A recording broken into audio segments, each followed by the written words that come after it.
Alhamdulillahi Rabbil Alamin. Wassalatu wassalam ala asyrafil anbiya'i wal mursalin wa ala alihi wa sahbihi ajma'in. Subhanaka la ilma lana illa ma 'allamtana innaka antal alimul hakim. La hawla wa la quwwata illa billahil aliyyil azim. Rabbi shrah li sadri wa yassir li amri wahlul 'uqdatam min lisani yafqahu qawli. Allahumma iftah 'alaina bi futuhil 'arifin bik. Allahumma ja'alna minal ladzina yastami'una al-qawla fayattabi'una ahsana. Allahumma 'allimna mimma jahilna wanfa'na bima 'allamtana wa zidna 'ilman nafi'a ya rabbal alamin. Qala Syekh Musannif rahimallahu taala wa nafa'na bihi wa bi ulumi fid darain amin. Kita di muka surat 31. Kata Musannif rahimallahu taala, adapun hadis mayat suruh orang buat hormat-hormat,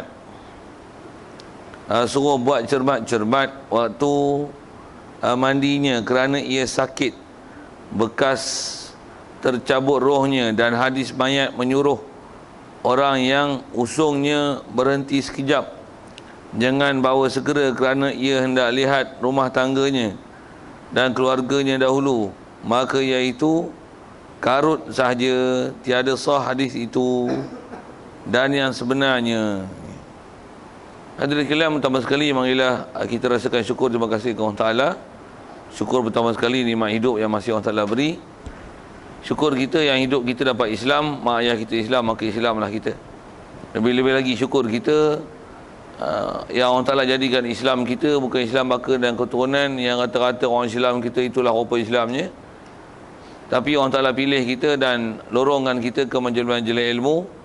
Dengan ilmu-ilmu tersebut dapat kita mempelajari, memahami dan seterusnya dapat membenarkan semua ajaran yang dibawa datang oleh Nabi kita Muhammad sallallahu alaihi wasallam, dan kita meyakini di hati bahawasanya apa yang dibawanya adalah benar, adalah betul, dan kita yakin seyakin-yakinnya, dan kita beriktikad dalam hati bahawasanya apa yang dibawanya itu adalah benar daripada Allah Subhanahu wa taala.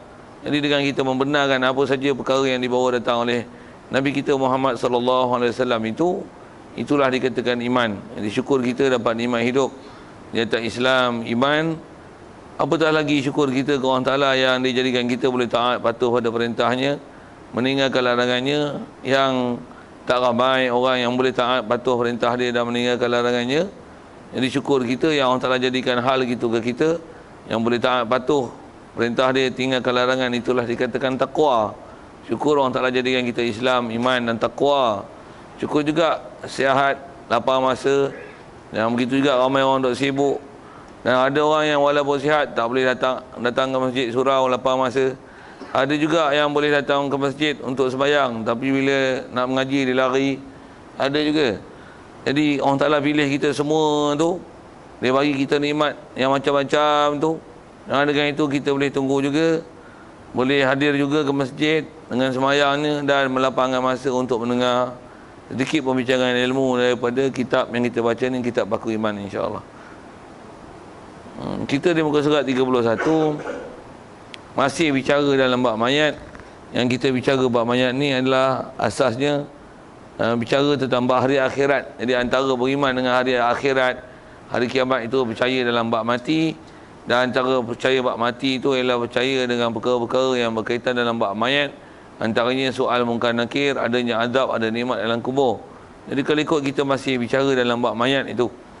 Baik, jadi sambungan kita kata dia, adapun hadis menyuruh orang buat cermat-cermat waktu mandinya kerana ia sakit bekas tercabut rohnya, dan hadis mayat menyuruh orang yang usungnya berhenti sekejap, jangan bawa segera kerana ia mayat ni hendak lihat rumah tangganya dan keluarganya, nak tengok rumah tangga dan keluarganya dahulu, maka iaitu kata dia pahaman ini hadis ni karut belaka. Baik, jadi ada sekalian dengan apa kita nak bicara ni masih bicara bab mayat itu. Yang dia nak bahas sikit, kalau kita katalah ada dalam kitab ke dengar orang cakap ke, ada kata bukan ada hadis Nabi ke suruh kita mandikan mayat supaya mandikan mayat. Memang suruh mandikan mayat, tapi mayat tu sendiri, dia sendiri minta supaya kita ni mandikan dia cermat-cermat, elok-elok, pasal akibat daripada sakit roh dia keluar daripada jasad. Satu. Begitu juga masalah kalau ada orang kata kita tak boleh bawa mayat ni cepat-cepat, pasal mayat ni minta suruh kita tangguh dulu pelan-pelan lah, bawa dia ke kubur, pasal dia nak tengok anak bini dia, nak tengok rumah tangga dia, sebelum dia nak bawa ke kubur tu. Jadi kena bawa pelan-pelan, step by step. Muhfi yang pasal itu, gear 1 dulu, tu gear 2, tu gear 3. Macam mana pahaman tu? Asal ayat disebut iaitu pahaman macam ni, karut sahaja, tiada sah hadis itu. Siap. Jadi maksudnya tak ada lah kaedah itu. Ada pun yang kita dah belajar lepas, yang kalau ada orang sebut kata mayat ni pun sakit juga macam mana waktu masih hidup, apa yang telah dibicara oleh pengarang ni lepas, dan telah kita bagi penjelasan. Maksud hadis itu adalah bukan mayat tu sakit, pasal mayat tu bila dia dah cabut nyawa dia tak ada sakit apa dah. Cuma di atas kita, taklif atas kita, supaya jangan buat kasar-kasar pada mayat itu, kerana memang kita disuruh menguruskan jenazah tersebut seperti mana seolah-olah dia hidup. Yang kalau andai kata dia hidup, dia sakit, begitulah cermat dan berhati-hatinya dan apa yang sebut dan prihatinnya kita nak menguruskan jenazah itu, jangan buat kasar-kasar ke mayat. Itu maksud. Dan juga kita dah bicara sambilan tu tentang hukum masalah menderma anggota, postmortem, cederakan anggota. Yang kalau ikut dalam bab mayat, umumnya jangan kata nak potong anggota, nak ambil anggota dalam, kuku pun tak boleh potong, rambut pun tak boleh kerat, apa sajalah yang istilahnya menanggalkan sesuatu daripada mayat. Sekalipun mayat tu dia wasiat atau dengan bagi anggota dia, derma anggota dia kepada orang lain, atau yang pendapat yang masyhur sebut oleh ulama, apa wasiat yang macam tu dipanggil wasiat yang haram, batil, tak sah dalam kaedah syarak, dan tak boleh ditunai. Siapa-siapa yang menunaikan wasiat itu haram dan berdosa besar, kerana itu termasuk dalam wasiat yang haram. Yang walaupun zaman lah ni kita tengok ada ustaz-ustaz yang contemporary masuk dalam TV, waktu cakap suka hati, lepas tu apa larangan agama dia tak peduli, dengan ulama dia tak mau, perkataan ulama dia tak mau perhati. Lepas tu dia nak buat apa saja dia nak buat lah. Antaranya dia kata boleh derma anggota. Bahkan tuan-tuan, kalau tuan-tuan tengok buku-buku teks anak-anak kita, tingkatan 4 rasanya, ada disebut tu, buku teks pengajian syariah Islam, tak silap je, ada termasuklah perkataan tu dalam buku teks. Jadi anak generasi belakang kita ni telah diracun dengan pahaman macam tu. Risau kita tuan-tuan. Tuan-tuan tak tahulah, kot tuan-tuan tak masuk dalam bab pendidikan. Kalau saya sendiri, kalau ni sebab cuma saya tak mengajar subjek tu di sekolah, saya duk ajar banyak bahasa Arab. Jadi ada kawan saya yang ajar bab syariah gitu, gitu juga ada bab akidah, yang ada pahaman akidah tu akidah Wahabi punya dalam tu. Jadi jenuh berjawab dengan budak-budak. Budak kata ni buku teks ada, buku teks ada pun kena faham. Kata buku teks ni buku teks kebangsaan, bukan kitab yang dikarang oleh ulama. Jadi mesti ditulis mengikut apa yang sesuai dengan munasabah kebangsaan. Sikitlah orang nak syarah itu panjang tu, tapi apa kita nak bicara, khususnya apa saya nak sebut tu ialah ada pahaman-pahaman yang masyhur dengan sebut ulama dulu, khususnya kita sebut bab mayat ni, yang ulama dulu kata tak boleh. Dalam buku teks lah ni, tambah TV, surat khabar, majalah telah mewar-warkan bahawasanya antaranya bab-bab pindah anggota, apa lagi derma organ, masih hidup, masa mati. Ada yang semena-menanya cakap ikut dan dia, dia kata boleh, bagus, ini pahala. Kita disuruh kita bersedekah, bantu orang lain, menghilangkan kemudaratan orang lain, pelihara nyawa lah, apa macam-macam alasan dia beri. Yang kalau ikut atas sebut ulama, tak ada kaedah tu, tak ada. Bahkan kalau sikit saya sebut ini, masalah hidup mati ni, kalau kata dah mati, tak ada kaedah daripada orang mati ni kita ambil sesuatu daripada orang mati untuk pelihara nyawa orang yang hidup. Tak ada. Kalau ada pun dalam fiqah dia bab macam ni, ibu mengandung 9 bulan, ibu mati, tapi anak dalam perut hidup. Kalau tak dibelah perut, maka anak tu pun mati. Oleh kerana nak pelihara nyawa anak yang dalam perut tu, yang tak boleh diselamatkan melainkan dengan belah perut maknya, maka barulah boleh diselamatkan anak yang dalam perut itu. Baru boleh belah perut mak, ambil keluar anak. Itu yang dalam fiqh, yang istilahnya mencarikan kehormatan mayat kerana nak pelihara anak yang dalam perut yang hidup. Itu je yang ada istilah orang mati yang kita boleh cari yang kehormatan dia. Maksudnya kita tak hormat dah. Antara tak hormat tu adalah dengan kita membelah anggota dia, perut dia. Kalau contoh itu ibu yang hamil tu, untuk selamatkan anak dalam kandungan. Dan memang kalau tak belah tu, matilah anak dalam perut tu. Itu saja kalau ikut antara kes yang sebut dalam fiqh, yang boleh, yang mayat tu dicari yang kehormatan dia untuk diselamatkan anak dalam perut. Itu satu yang saya ingat saya kalau masalah nyawa. Kalau ada satu lagi disebut dalam bab kata, macam mana? Satu orang mencuri, dia mencuri barang kemas, kata tu emas ke rantai ke, orang nak tangkap dia, ditelan. Ditelan emas tu. Telan-telan mampus. Mampus dah. Mati. Bila mati, memang dapat disahkan bahawasanya memang ada sesuatu dalam perut dia yang ditelan-telan, yang dah curi tu. Ni sebab pandang dengan balasan di akhirat, teruk kena tu. Pasal ambil harta orang. Jadi kalau ditanam pun mayat tu bukan boleh membahagiakan dia. Tak ada. Bahkan dibiarkan harta tu dalam perut dia, itulah menyebabkan celakanya dia di akhirat esok. Jadi untuk selamatkan dia di akhirat esok, supaya dia tak kena siksa, robek kehormatan mayat dia, bongkar perut dia, cari. Maksudnya cari barang kemas yang ditelan dalam perut tu, ambil barang kemas tu, dengan sebab dicari yang kehormatan dia, dengan sebab belah perut, harta yang dicuri, buah bahasa curi tu dapat dipulangkan kepada tuannya.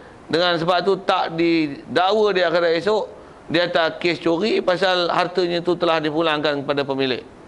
Itu boleh robek perut, itu boleh belah mayat. Atas semata-mata saja-saja nak pergi belah, nak pergi tengok jantung hati macam mana. Apatah lagi pergi ambil potong anggota, ambil nak bagi ke orang. Orang pula bagi kat siapa? Bagi kat Kasih Ahmad. Okey tak? Tuan-tuan gelak tu, okey tu. Tuan-tuan faham tu. Ini tak guna bagi orang itu. Orang macam tu patutnya bagi mampu cepat. Yang ni selamatkan orang macam tu. Bagi Kasih Ahmad. Bagi siapa lagi? Bagi Mahdi. Adik-beradik yang istilahnya ada orang jadi masalah tu. Maksudnya hidupnya tu bukan menambahkan takwa. Bahkan kalau kaedah ulama kita sebut gini, kalau bagi ulama pun kaedah kita, kalau dia betul-betul ulama, ada orang nak bagi sumbang anggota, dia tak ambil kata dia, buat apa aku ambil? Bukan boleh ambil pun. Pasal orang yang bagi tu bukan hak dia. Dia bagi pun tak sah untuk aku terima. Pasal bukan hak dia untuk dia bagi ke aku. Semua tu hak Allah Ta'ala. Ada bab yang telah kita bicara itu dalam bab ayat itu. Cuma ingat tak tahu, faham tak tahu. Sebulan lepas dah, datang tak datang, tu pun satu hal je. Lepas tu Muladi pula cuti sekolah pula, elok lah tu. Orang lain pergi, orang lain datang. Lebih kurang gitu kot. Saja senior-senior gitu. Baik. Jadi asal bicara kita ni ke mayat ni, kalau ada orang kata ada hadis suruh kita buat pelan-pelan, jadi tak usah jalan cepat-cepat. Bahkan masuk gear 1 dulu. Pasal apa? Tunggu pelan-pelan, pasal dia nak puas tengok rumah dia, nak tengok anak bini dia. Ada orang buat betul pula, kata dia masuk gear 1, buat apa? Ambil anak cucu dia bagi lalu bawah mengusung. Buat apa? Supaya anak cucu tak ingat mayat yang dibawa. Ni pun tak apa-apa khurafat ni. Yang tu adik-beradik teropong tu dia. Adik-beradik saya kata adik-beradik tu dari sudut khurafat, tu tak ada ajaran syarak lah. Apa-apa lah, bawa nyor lah belakang macam tu. Mufid lah. Walaupun dah agak basi lah cerita tu, tapi nak sebut khurafat tu tak ada ajaran syarak, gitulah. Baik. Jadi semua tu kata dia karut saja, tiada sah hadis itu. Dan yang sebenarnya macam ni, apa dia? Nabi suruh segera, jangan berhenti-henti untuk bawa mayat ni, seperti mana hadis riwayat Bukhari Dan Muslim Rasulullah kata apa? Asri'u bil janazati.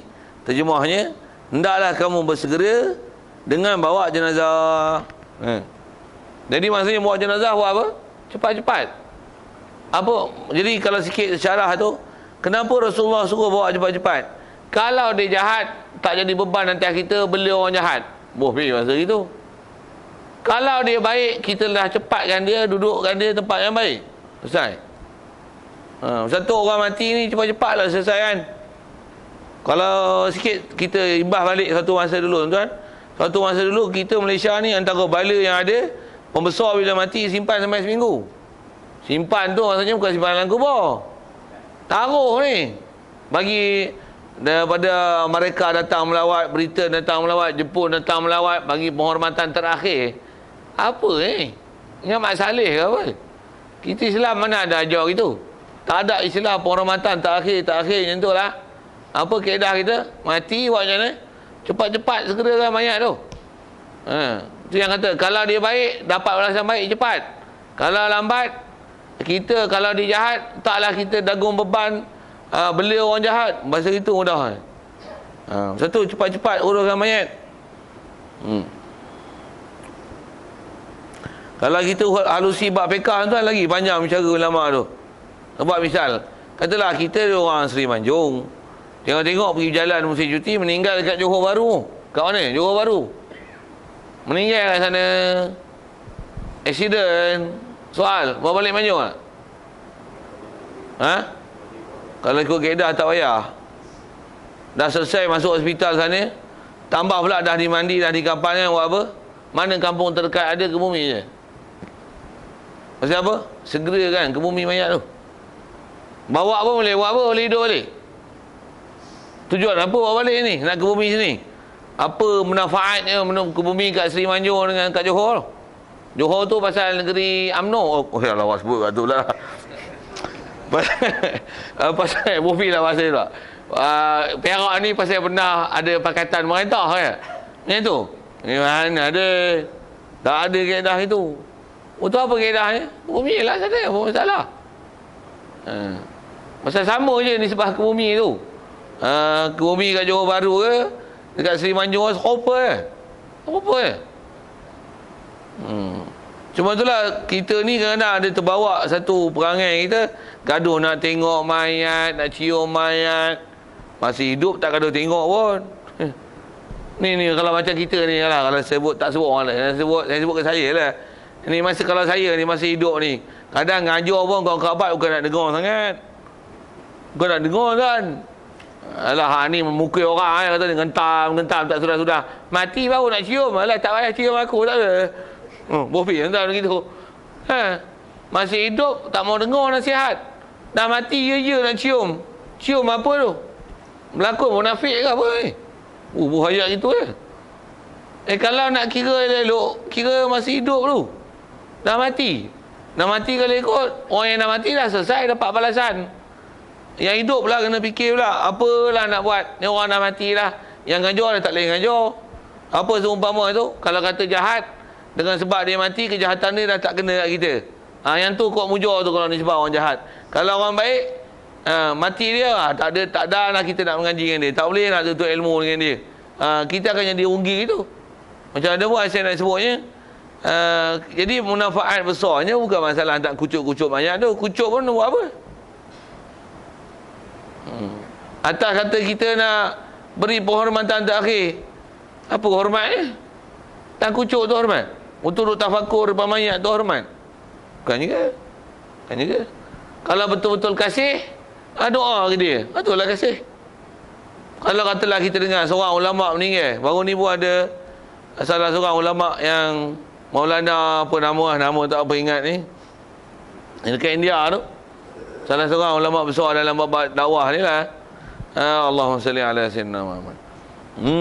Dia meninggal. Untuk kalau kata kita sayang kasih ke dia, buat apa? Sembahyang mayat lah kat dia. Untuk mayat tak ada, sembahyang ghaib. Untuk tak kerti sembahyang ghaib, belajar lah. Itulah kaedah yang diajar pada kita untuk kita sayang kasih ke dia. Tak ada pun apa amalan ada, sedekah kat dia. Doa dia, ya Allah, dulu aku pernah belajar dengan dia. Aku pernah baik apa-apa ilmu dengan dia. Gini sekarang ni dah tak ada dah, ya Allah. Dia antara orang berjasa pada aku untuk tunjukkan aku jalan benar. Dengan sebab dia tunjukkan aku ni lah, aku boleh tunjuk yang benar. Aku boleh ke masjid, aku ke surau, aku boleh sedar, boleh tuntut ilmu, boleh dapat jalan yang baik, boleh taat pada perintah kau, tinggalkan larangannya. Banyak jasanya, ya Allah. Dengan sebab tu kau berilah keampunan pada dia. Hak tu tanda kita sayang ke dia. Kalau tak tengok mayat sekali pun tak ada masalah tu. Isi kaedah syarak. Dan dia pun nak sebut kata segerakan dengan ke bumi mayat tu. Kalau ikut yang ada dalam sabda Nabi, memang disuruh kita segerakan dengan bawa jenazah. Okey. Dan wajib kita intiqad bangkit daripada kubur. Okey, selesai tu kalau ikut. Bersegera bawa jenazah. Jadi dah selesai apa kapan sembahyang, buat apa? Tanam. Selesai. Dan ikut sikit kalau kaedah fiqh lagi. Fiqh kalau ikut kaedah katalah gini, kita dah sembahyang dah satu round. Bopi istilah round tu. Maksudnya dah ada imam, ada makmumnya. Dah selesai dah round. Bila nak angkut dia tengok ramai lagi datang nak sembahyang. Apa kaedah? Tunggu dulu bagi kawan ni sembahyang dulu. Untuk bawa ke bumi. Habis yang ni pula mai round lagi pula. Macam mana tu? Tak ada kaedah menunggu orang untuk sembahyang kan dia. Bila dah selesai fardu kifayah dengan sembahyang yang kumpulan pertama, dengan round pertama, kaedah kita dalam fiqh kita tanam terus. Orang lambat tak ada sembahyang macam mana? Sembahyang kat kubur. Apa sembahyang kat kubur tu? Tu yang kata tak tahu pergi ngaji. Tuan-tuan biasa dengar ke sembahyang kat kubur? Biasa dengar tak? Biasa? Sembahyang kat kubur tu macam mana? Sembahyang mayat kat kubur lah. Selalu kita sembahyang mayat yang mayat yang sebelum ke bumi ni, mayat duduk depan kita. Sekarang mayat dah tanam, kita mari dah ke bumi dah. Buat macam mana? Sembahyang kat kubur tu lah. Jadi kalau katalah sana kiblat, bagi contoh saya ni, sana kiblat, mayat akan, jadi kita duduk kat kubur dia. Sembahyang tu hukum sembahyang mayat hadir tu. Seolah-olah mayat tu duduk ada di atas lagi, tapi dah ke bumi duduk dalam lah. Kita pergi kat kubur dia, sembahyang kat kubur. Berdiri tu, bukan gaduh nak rokok sujud. Bagi sah betul. Dan kalau ikut kaedah sembahyang mayat ni kan, imam seorang tu biar ada 3 sah, 2. Kalau ada nama macam tu. Kalau tak ada, berapa yang ada lah. Pasal disuruh buat 3 sah tu. Pasal disuruh perbanyakkan sah dengan 2. Seorang jadi makruh, 1. Kalau ada 7 orang cantik. 1 imam, untuk makmum 2. Untuk 3 sah. Macam mana pun kalau tak ada pun seorang makmum, seorang imam. Selesai nanti boleh sembahyang tu. Macam mana pun nak sebut, itu kedudukan dia, sembahyang kat kubur. Takbir sembahyang macam sembahyang biasa. Dan sembahyang pun hukum sembahyang hadir. Itu kaedah mensegera mayat. Maksudnya kita tak disuruh tunggu. Kalau ikut kaedah fiqahnya, dah habis satu kumpulan, satu round pertama untuk sembahyang, lepas tu sembahyang sekali lagi pula. Pasal ada round kedua yang masih ada orang nak sembahyang ke mayat ni. Kalau ikut fiqahnya bukan macam tu aturan. Dah sembahyang, dah selesai fardu kifayahnya, buat apa? Tanam. Lepas tu siapa lambat macam mana? Mayang kat kubur. Itu kaedah. Itu kaedah. Kalau tak mau sembahyang lagi, buat macam mana? Tunggu ramai-ramai, sembahyang sekali ramai-ramai. Pasal nak tunggu ramai tu boleh tunggu sebentar. Hak tu kalau ikut dalam fiqah, hak tu antara yang menunggu yang dibenarkan. Pasal nak menunggu bagi ramai orang, jumlah yang ramai, jumlah yang besar, berselawat kata, berselawat lah. Sembahyang mayat kata mayat itu, hak tu boleh tunggu. Sama pula kita dah berjanji lah. Sembahyang mayat, jenazah, sembahyang mayat pukul 11.30 tengah hari. Selagi tak pukul 11.30, tak sembahyang lah. Pasal kita dah buat waktu, pasal ada orang kadang nak datang tu. Nah, kita tunggu pun pasal nak letakkan waktu supaya boleh nak beramaikan semaksimal mungkin. Orang boleh datang untuk sembahyangkan jenazah dengan hadir gitu. Macam mana pun tak boleh hadir cara gaib. Kalau dah terlambat sembahyang kat kubur, tetap boleh buat sesuatu pada mayat. Dan bukan kaedah dia tunggu pula. Oh tu sampai 3 hari tunggu. Pasal apa ni? Jemaah Malaysia datang. Ni jemaah daripada Australia pula datang. Tunggu pula lagi. Jemaah daripada China pun kata ada postpone Ustaz. Kata dia kami tunggu dah sampai ni. Dah sampai airport lah. Sikit lagi. Tunggu Ustaz nak sembahyang mayat. Tak ada kaedah itu. Tanam. Nak sebut pekah ni. Pekah ni. Tak ada disuruh kita berlambatkan mayat. Bahkan tanam segera. Baik, selesai tu. Dan wajib kita i'tiqad bangkit daripada kubur, hidup balik seperti ada sekarang, berhimpun di padang mahsyar pada hari kiamat. Baik, ini bab lain sikit.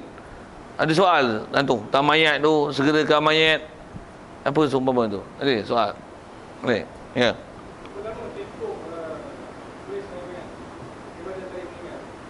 Daripada mayat tu meninggal, berapa lama tu? Oh, dia non-stop tarikh. Non-stop tarikh. Dari segi tarikhnya tak ada tempoh tu. Maksudnya Allahumma salli ala sayyidina Muhammad. Maksudnya cuma dobit bekahnya bila orang tu mati.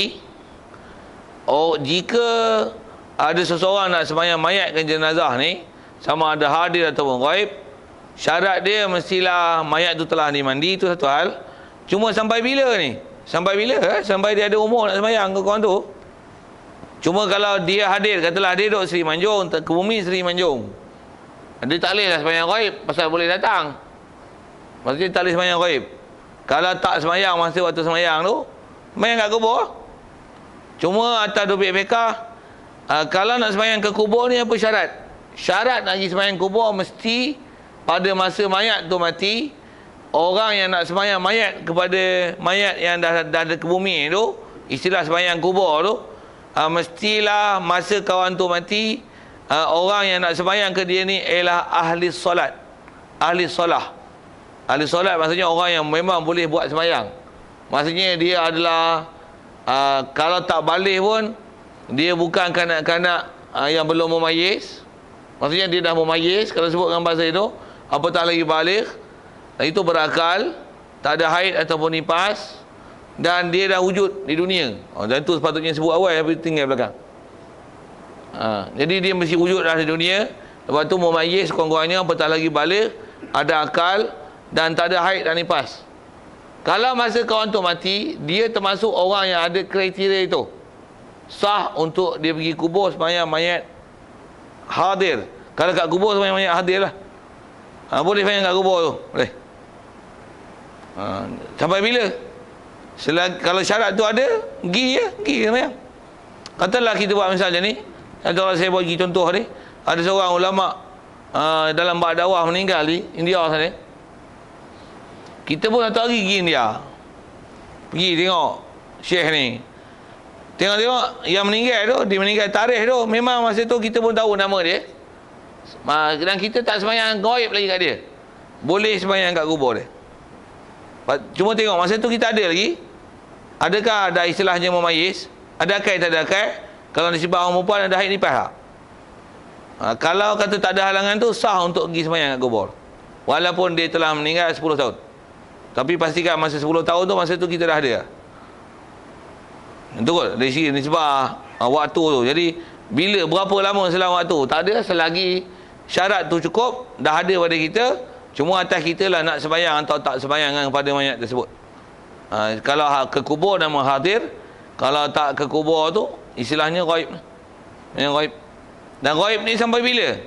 Selagi kau tak sembahyang ghaib, selagi itu tuntutan nisbah boleh sembahyang ghaib ke mayat tu ada. Itu kot saya jawab soalan. Ada lain sekitar?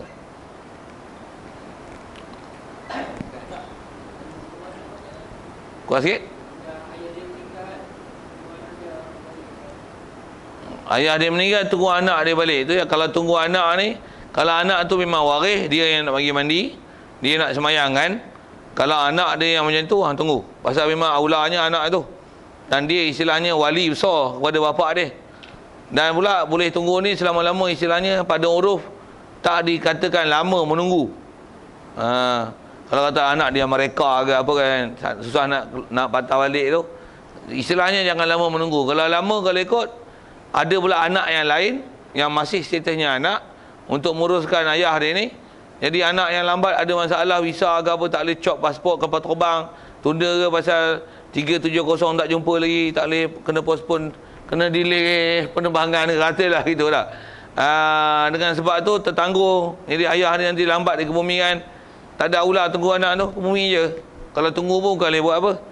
Satu, kalau nak tunggu pun orang yang ada status macam tu, wali, dia ada keutamaan untuk mandi mayat dan sembahyang mayat. Dan pula anak yang soleh, yang taat. Kalau orang putih bertocang, Duk main gitar, duk belajar kat Amerika pun belajar muzik. Hoa-hoa semayang pun tidak, tunggu anak ni balik. Tak bayar, go to hell lah. Mau fikir dengan bahasa itu lah. Pasal tak ada manfaat balik pun. Bahkan bapak dia kata, wah hampa duk tunggu anak aku. Kalau aku hidup, aku jerit kat hampa dah. Weh, tanamlah aku cepat-cepat sikit. Macam tu kot. Jadi tak ada keutamaan. Jadi kalau anak yang macam tadi itu status, ya. Disuruh tunggu. Kalau tidak, tidak. Maksudnya segerakanlah. Tambah lagi pula kalau saya sebut tadi, anak yang sana tu anak yang sini pun ada. Yang anak ada di sini kalau ikut, lagi soleh pada ada sana. Yang ni pun dah boleh urus dah ayah dia. Jadi tak ada keutamaan untuk tunggu di sana. Itu kot. Ada lain kita tak? Apa ni?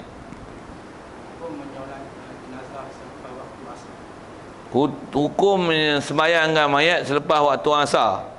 Dari segi kaedah sembahyang mayat, tidak ada apa-apa larangan sembahyang mayat pada waktu tersebut. Begitu juga lepas subuh. Tak ada apa-apa larangan. Dia bukan sembahyang sunat mutlak.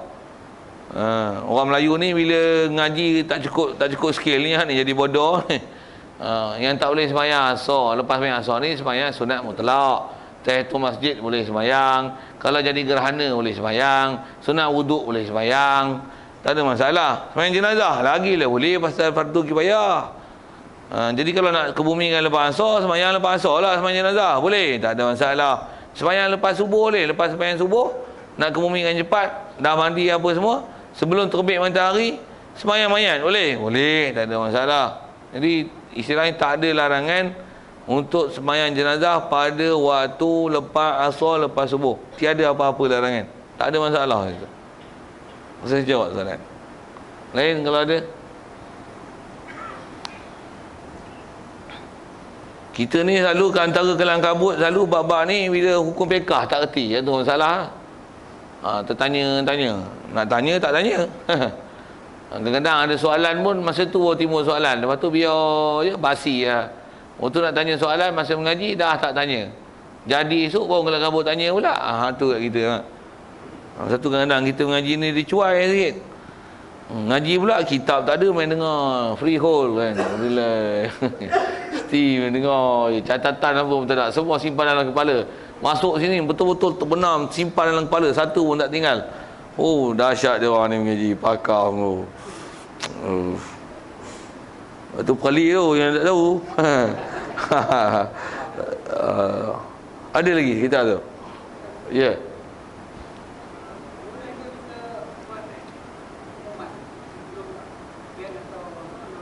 Nak berjalan tu. Okey. Dari segi kaedahnya macam tu juga. Kalau faham segera tu, mayat tu kena selesai, pergi tanam je. Yang tu nak buat pengumuman, yang bawa-bawa, yang umum lah. Bukan semua orang pergi pun kat kubur lah. Jadi nak umum tu maklum kan. Tak pun sebelum mayat tu dimandikan pun umum siap-siap dah. Pegang mikrofon, pegang hela tu. Hadirin sekalian, tengah duk ramai ni, mayat pun tak mandi, satgi dah siap apa dah sembahyang, nak gaduh bawa pergi mayat. Kita disunatkan segera cepatkan mayat kan, untuk dikebumikan. Teman nak khabar lah, saya wakil keluarga ni, saya dapat pesanan daripada dia, wakil untuk bercakap, kalau ada si mayat ni yang mati ni ada berhutang dengan tuan-tuan yang kaum keluarganya tak tahu. Manalah tahu, ada 4 mata tuan-tuan dengan dia aja. Kami tak ada, nak saksi pun tak ada.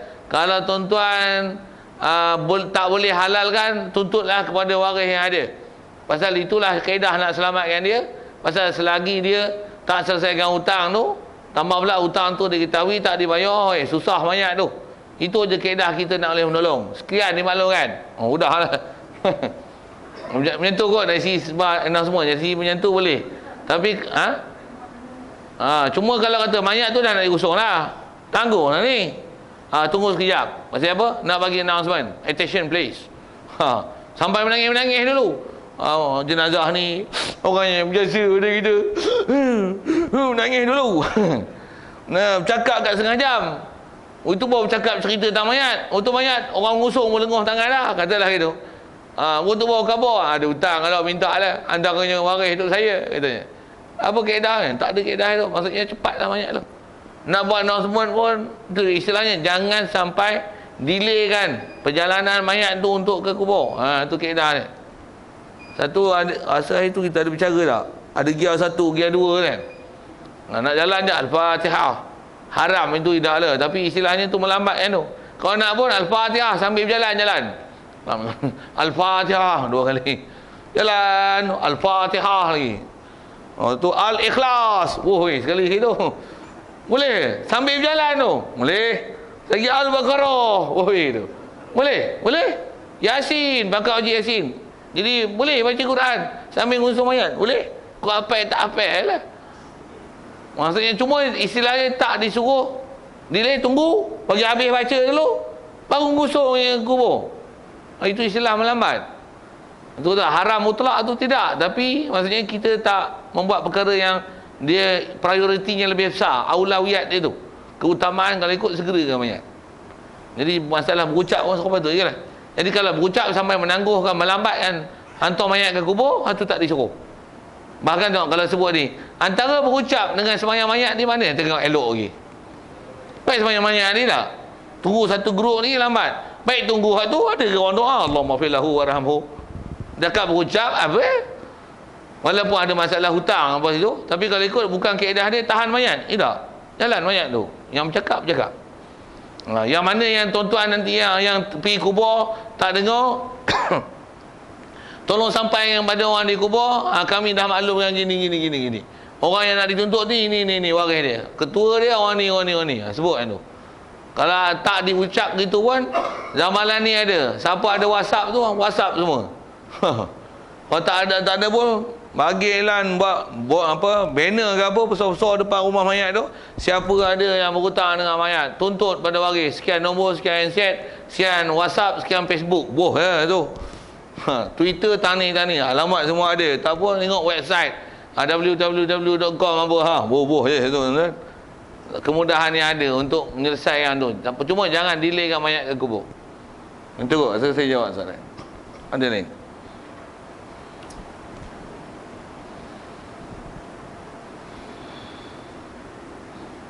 Baik, selesai.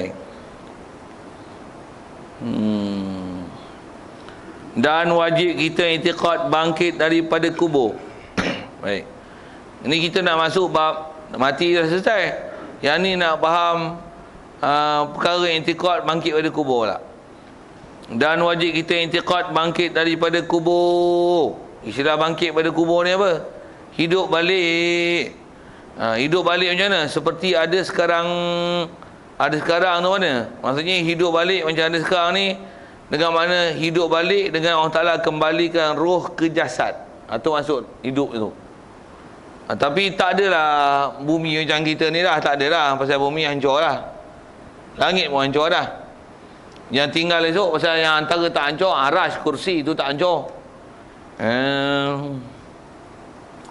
Dan kita duduk tu pun bukan bumi kita dah. Bukan bumi ni. Bumi esok ialah bumi mahsyar lah namanya. Kalau sebut dengan istilah tu, bumi tempat himpun, tempat kumpul. Bahasanya macam tu. Jadi bukan bumi kita ni planet Earth. Bukanlah. Bukan. Pasal bumi hancur lah. Tiup sangkakala pertama tu hancur semua. Langit semua hancur. Jadi maksudnya langit 7 lapis, bumi semua ni semua hancur. Cuma nak bertapak di lantai mana tu jangan tanya saya lah. Tu umumnya disebut padang mahsyar. Jadi wajib beriman bahawasanya bangkit ada kubur, balik seperti ada sekarang. Maksudnya masuk kata seperti ada sekarang tu tang mana? Tang kata roh dibalik yang ke jasad. Dan berhimpun di padang mahsyar pada hari kiamat. Di kiamat yang masuk sini ialah tiup sangkakala yang kedua. Baik. Dan dihisap dan ditimbang segala amalan yang kita kerja dan minum air. Okey, selesai tu. Jadi kalau ikut ada beberapa perkara kena beriman. Antaranya ialah bangkit kepada kubur. Lepas tu disebut dengan berhimpun di padang mahsyar. Kalau ikut masyhur sebut ulama, ada satu lagi sebelum hasyri ni, itulah nasyri. Kena halau dulu. Bangkit dari kubur, kita akan dihalau oleh malaikat. Bahasanya macam seolah-olah digembala. Kambing digembala untuk kumpul ke satu tempat. Tempat tu lah tempat himpun tu dipanggil mahsyar. Tempat himpun, tempat kumpul. Jadi ada nasyri, ada hasyri. Nasyar maksudnya halau, himpun, kumpul, lepas tu berkumpul. Jadi ada dua tu. Yang wajib i'tiqad memang berlaku lah tu. Bangkit ada kubur, semua akan pergi menuju ke satu tempat untuk dikumpulkan pada hari kiamat. Dan kumpul pun masyhur sebut ulama, kita akan kumpul di grup kan, mengikut grup masing-masing. Umat Nabi Muhammad, umat Nabi dulu, umat Nabi Rasul dulu. Itu umum antara grupnya. Dan umat Nabi Muhammad pun ada Rasulullah isyarat dalam bab akidah berpecah 73. 73. Wahabi, ada satu bendera Wahabi. Macam mana yang tanya saya? Syiah, satu bendera Syiah. Jangan tu bendera, ada ke bendera PAS, bendera UMNO? Sikit saya ngaji pun untuk guru sebut itu kan. Ada bendera Barisan Nasional tu. Bendera PAS tak ada. Pasal akhirat esok tak dinilai dengan bendera parti politik.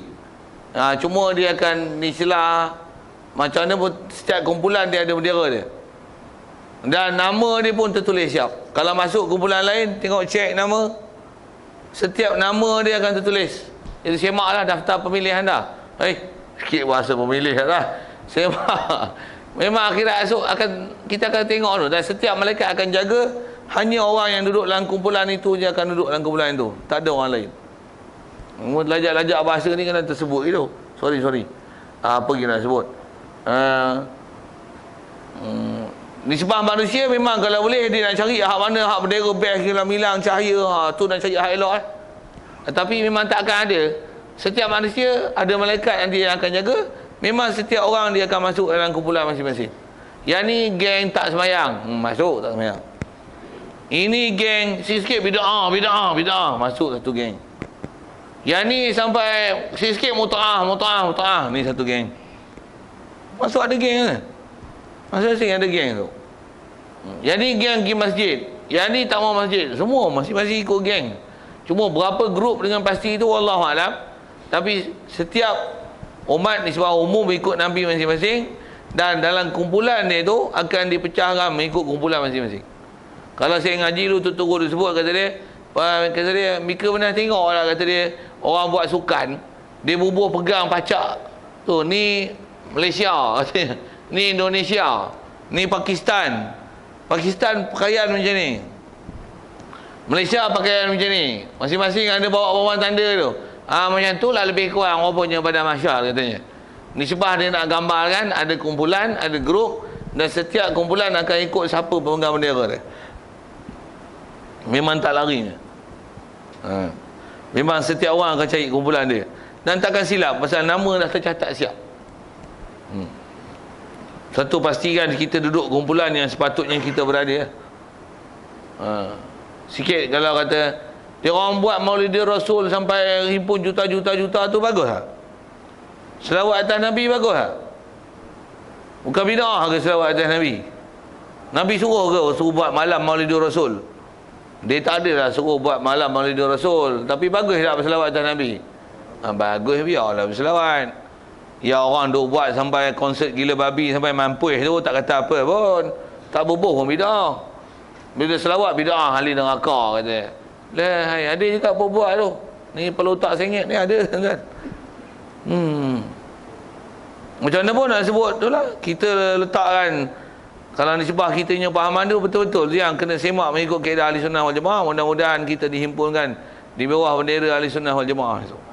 Amin. Nisbah doa memang kena amin. Nisbah patut sebab usaha dan ikhtiar pergi cari ilmu bagi jadi ahli sunnah wal jamaah. Jangan jadi ahli punah wa qana. Tu tak jadi. Sikit dengan bahasa-bahasa gitu. Pasal amin orang amin belaka. Tapi kadang-kadang usaha ikhtiar tak buat untuk jadi baik. Mengharap yang tinggi-tinggi tapi tak pernah usaha, tak dapat tuan-tuan. Nak jadi kaya tapi malas kerja, boleh tak kaya? Budak-budak boleh jawab, tidak. Jadi bagi usaha. Nak jadi ustaz tapi malas ngapai, ngaji Quran pun tidak, boleh tak? Tak jadi ustaz, putat boleh jadi. Boleh. Apa lagi nak sebut? Apa saja pasal tak usaha. Walaupun nisbah Allah dia boleh bagi kejayaan walaupun tanpa dia minta, tapi nisbah kita minta nak dapat, memang disuruh minta, amin doa disuruh aminkan benda baik. Lepas tu ke atas kita taklif untuk cari sikit ayat-ayat mengikut kaedah prinsip ahli sunnah wal jamaah. Jangan jadi jabariah, itu serah buta-buta ke Allah Ta'ala. Kadang-kadang usaha ikhtiar pun tak buat. Padahal berangan tinggi. Sikit dengan bahasa gitu. Baik. Jadi memang kalau boleh kita nak dihimpulkan di padang mahsyar esok bersama dengan Rasulullah, bersama dengan para sahabat, orang-orang soleh, tok-tok guru. Sikit dengan mudah ya tuan-tuan. Macam mana supaya kita boleh berhimpun dengan orang soleh, sahabat, dengan Rasulullah, dengan tok-tok guru? Berkawanlah dengan orang-orang macam tu. Bila kita kawan dengan orang baik-baik, kita akan dibangkitkan bersama orang baik-baik lah. Kawan dengan artis, tambah pula duk peluk betina pakaian tak senonoh tu, kau bangkit esok dengan bapak tu. Itu je. Pangkah pun pangkah tu, bangkit sama dengan bapak tu. Mudah je dia sepeh tu. Kita punya susah lah tengok ada orang Islam kita mati dengan pakaian tak senonoh, perempuan pula tu. Ada menteri komen kata macam mana? Jangan pandang hak negatif saja. Bayangkan berapa banyak Malaysia dapat duit dengan sebab pergi konsert yang macam tu. Walaupun ada anak Malaysia kita yang mati, tapi berapa banyak pendapatan negara yang hasil dengan sebab pelancong yang datang. Mampu ya tuan? Siapa tu? Nazri Aziz. Ya betul, pandai tuan. Nazri Aziz cakap itu. Malu tuan. Waktu malu dia sama lah.